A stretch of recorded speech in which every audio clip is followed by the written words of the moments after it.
Well, I'ma roll me a dookie ball. I'ma dip it in some dookie soup. I'ma eat it with my bare hand. Lick the rest off my fingers too. I'ma roll me a dookie ball. Dip it in some dookie soup. Eat it with my bare hands. Lick the rest off my fingers too. What's good, B1 family? You know I had to hit you with something a little comical. Now that you got your little laugh, let's get down to business. A lot of people have covered that I show speed stuff, so this sister, she's going to speak her piece because people have been sending her a whole bunch of messages.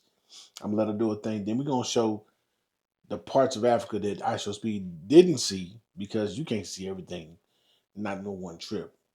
Let go. Don't tag me in no more iSpeed videos. I keep getting these DMs and these tags and these shares from, I'm assuming they're African, based off of their name, of this kid iSpeed who's like a streamer or something. He's like 22 years old. I don't follow him. I don't follow no little young kids like that. But people keep tagging me like, oh look, he's discovering himself. He's having a great time. He's saying that, look how he's saying that we look, somebody said that he's saying that we all look alike or something like that. And it's like, that's fine. There's nothing wrong with that if that's what he wants to do. I'm pretty sure he's making a lot of money doing that because that's what they do. They go and they make these videos so that they can make money. It's like, what is your point in tagging me in these videos? I really think that what you're really trying to say is, look, see, you're really African. Just say you're African. Just say you're African. Okay. Even if I was to say, okay, yeah, I'm African. Okay, what changed? Did $1 million get dropped into my bank account? Did I get a new house? Did I get a new car? Like, what is that going to do for me? Like, I don't know anything about I don't have any connection over there. So it's almost kind of like this. It's like, let's say if you had a father or mother that was never in your life, didn't contribute nothing to who you are except through genetics, and they wanted you to like proclaim, oh yeah, this is like happily be like, oh yeah, this is my mommy, this is my daddy. I don't fucking know you. I'm not about to, like, I don't know you. You're not important. You're not important in my life. Let me rephrase that. You're not important in my life. Now you are important. You're important to you and yourself and your community. In your world, you're important. But in my world, you are not. And trying to make somebody basically proclaim something that is like, I don't feel no connection to, it's like really weird. So all of these tags and shit, like, y'all can just save that shit. Please save it. You should be actually grateful for the fact that Africans come over to the United States or to the other countries to help liberate you guys from the things you don't even know. There's a lot of things you guys didn't know existed until we started coming here.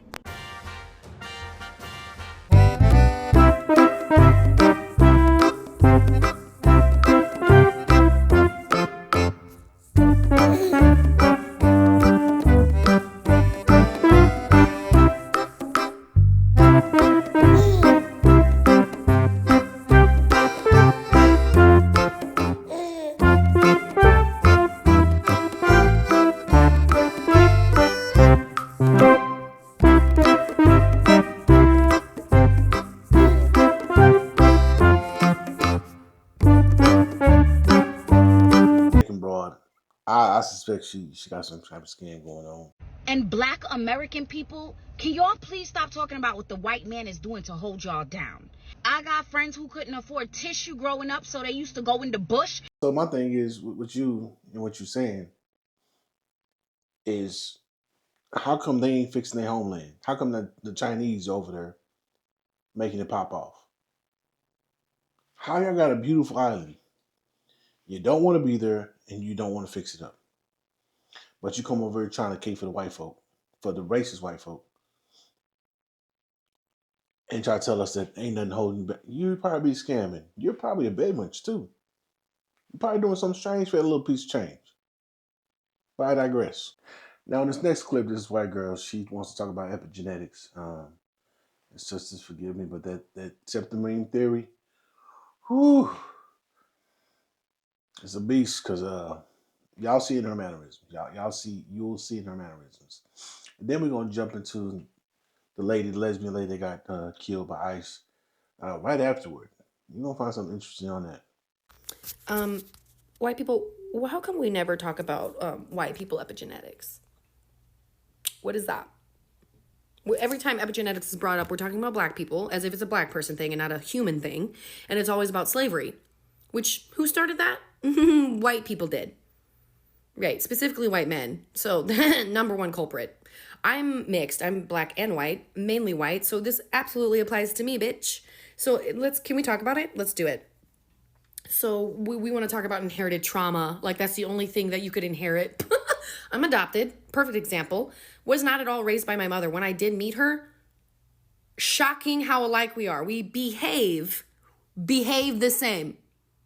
I inherited that. Wasn't raised around her at all, but I inherited it. So you're trying to fucking tell me,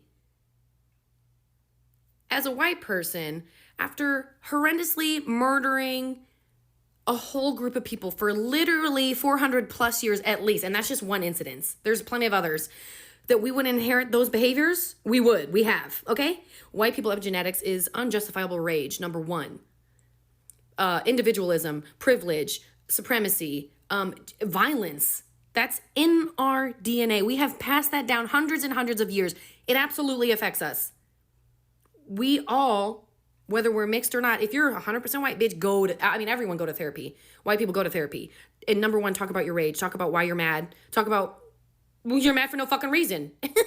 We're unjustifiably fucking raging ass cunts. Like, god damn it. Guys, we really need to talk about that. You can't just talk about how black people been. I mean, it's very important, but like, shut the fuck up and talk about why they feel that way. It's our fault. It's our fucking ancestors, okay? And we're still related to them, and we're still passing it on.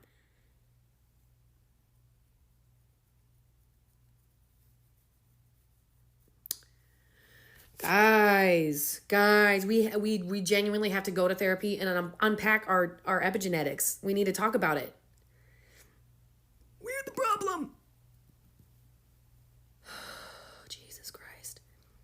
Hey, just a little tidbit about the left's new hero. Yeah, she only has custody of one of her kids. And the reason she only has custody of one is that her domestic partner, a woman, she likes to beat the shit out of kids and put cigarettes out on their arm. And she chose that woman over her kids. Yeah, the court was basically like, hold on, if you're gonna stay with her, you don't get to keep the kids. And she was like, yeah, that's fine. So when people were asking why was this mother not at home taking care of her children, it's because her children were taken away from her. Because her partner likes to beat the shit out of them and use their fucking arms as ashtrays. Like, it's amazing to me that every hero of the left turns out to be an awful human being. Like, that's not surprising, but it's the reality. Because anybody that would believe in the ideology that the left believes, anybody that would take action and try to run over a federal agent, I could assume that they were an idiotic piece of shit. But I have to say that the level of choosing your partner over your children, of staying with someone who likes to beat the shit out of your kids, that's a new level. Now, this whole thing with a stud chick or the masculine chick in a lesbian relationship being abusive to children, we've seen this before. We've seen where these chicks have unalived kids, toddlers, infants, and stuff like that. I think a lot of it has to do with the fact that they realize they ain't okay. That biologically speaking, I'm supposed to be a mother and have a child and experience the birth process. And so when they get in that role and then they try to act out what a man would do, they can't do it. You're not built for that. That's not your biology. You don't, as a man, as a father, I know and I understand and I recognize certain patterns in my children and I know how to deal with it, and I learned not, some of it's trial and error, but I don't go overboard with it. I don't try to overwhoop my kids or underwhoop them. I try to find that balance like, hey, okay, sometimes you need to ass whooping, sometimes you need to be put in the room without a device. And these broads, especially with that emotional component, they can't turn it off. It is what it is. Now, this next sister, she want to talk about A new spectrum of coon. And I like what she had to say. Listen up. I remember when these bitches came on here and was like, yeah, a white boss man is the best boss man, because black boss man and the black woman boss man, they catch attitude problem, and the white woman boss man, they get sabotage you. And I'm like, these bitches want to hunch on white men. I'm not gonna hold you. That whole conversation was these women advertising themselves to hunch on white men. Cause ain't no motherfucking way y'all done sit right here and be crying about systemic oppression and how much black women go through in a system that's already led by white men. And then on top of that, you gonna continue to praise the same crackers that's not helping us get out of oppression. They contribute to the oppression. That's y'all fun complain about. Or I'm like, yeah, y'all was just trying to hunch on white men. That's that type of shit I be talking about. I absolutely do not fuck with, right? And the same thing when they were like, yeah, the white woman or the bear, I'll choose the bear because the white woman sabotaged you. Bitches ain't say nothing about white men. Oh no, actually they did. It was like, yeah, I feel safer with the white man versus the white woman because the white woman this and the white woman that. And I'm like, white men be fucking white women up. Right? Why would I choose the person that be fucking up the gender that you say you scared of? No. No, that makes no sense. Why would I do that when they be fucking white women up too? That makes no sense to me. Like, yeah, like I said, it was that pandemic of black women who wanted to hunch the white men who were just saying stupid ass misogynistic shit, and because they're just talking about white women is not misogyny. No, it's still fucking misogyny when you're defending white men over white women and they're both oppressors. And then on top of that, white men the number one oppressor. Like, come on, that makes no fucking sense. And trust me, I'm not gonna forget black men. They was on here talking about some, yeah, we fucking the white man's women. We fucking the white man's women.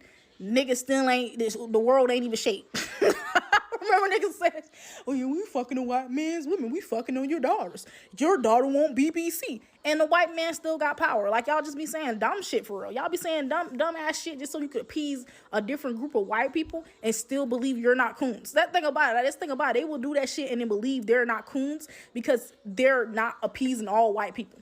Y'all don't give a damn what type of white person you appease to. You only sit right here and you're overly defending any group of white person. You're a coon. You're a fucking coon. And then on top of that, denying oppression from them because you want to hush them. Yeah, you're cooned up. You're cooned up. You're not separate from the other coons who be defending white people as a unit, right? At least they make more fucking sense to me. Now, B1 family, y'all know Ryan Coogler said, hey, the Sinners franchise for him is done. It's one and done. He's going, hey, did it, done it, made a masterpiece. Let's move on. However, the dominant society, y'all know how they do. Check these two sisters and this brother out, and then we're going to close out the video. No, Ryan doesn't want a sequel, and I understand why. I have pitched him on about 5 or 6 of them, and everyone is interesting. And I think what's great about this world is that it's so unique and so specific to what it is, it makes it more universal. And then so people want to feel their own stories in these characters, in these moments, and meet characters that represent them and just want to see a lot more of them, whether it's Remick or even Sammy. I see what you're doing. Oh, I see what you're doing. When I tell you, this is the biggest money grab that I am seeing right now. It's so hilarious. This is Michael. He is a film editor, and I believe he was one of the film editors for Sinners. His opinion, he wants it to be a sequel. And then he went to go mention, exploring characters like Remick. He says that first. And then, or Sammy. Yes. Michael, I understand. Listen to me, Michael. They don't have to understand, but I understand. Yes, I understand. The conversations of making Sinners 2, maybe prequels and sequels, even though Ryan Coogler is one and done, is starting to hit the area of the Wayans Bros and the Scary Movie franchise. Scary Movie was originally created by the Wayans Bros. They're involved in 1 and 2, but after that, they're not. According to Marlin, the studio, which was under the Weinsteins, they refused to a deal that the brothers thought was fair. So what the studio did was move forward without them. They took control of the franchise. The Wayans' original idea was snatched away from them, their own creation. And I think Ryan Coogler, what he did was so great that someone is looking at it and they want to make money off of it, and they're going to try as much as they can. And meet characters that represent them and just want to see a lot more of them, whether it's Remick or even Sammy. I don't trust this man. If Ryan says no, that means it's no, which means after the first pitch, you should have been done with it. 2, maybe I'm wrong. Maybe I'm reaching, but doesn't it sound like he's trying to whitewash Sinners? because the main demographic that was represented in centers was black people, the main one. But then it was also other minorities like Asian people, right? So when he said, oh, make it more universal, people want to see themselves represented in this story. Who else needed to be represented in 1930s Mississippi? You see what I'm saying? Like, it really, that's why he said more of Remick. Like, Remick was the first name he said. Then he was like, oh, or Sammy. Like, you're trying to whitewash sinners, and we see what you're doing. Because if it was actually a great idea and, you know, it was in favor of pushing the same perspective as the original sinners, Ryan Coogler would have probably said yes. Even though he already said he didn't want a sequel from jump, but maybe he would have said yes. But the fact that he said no to 5 or 6 different pitches, that means you're trying to push the agenda in a different direction and you're trying to push the needle somewhere else. And I'm glad he stood on business and said no, because why are you trying your best to sway this man? If he said no, it's no. No means no. Like, why is that so hard? Bro said he pitched about 5 or 6 ideas to Ryan Coogler about Sinners 2. And he was like, and you know, people just want to see themselves represented.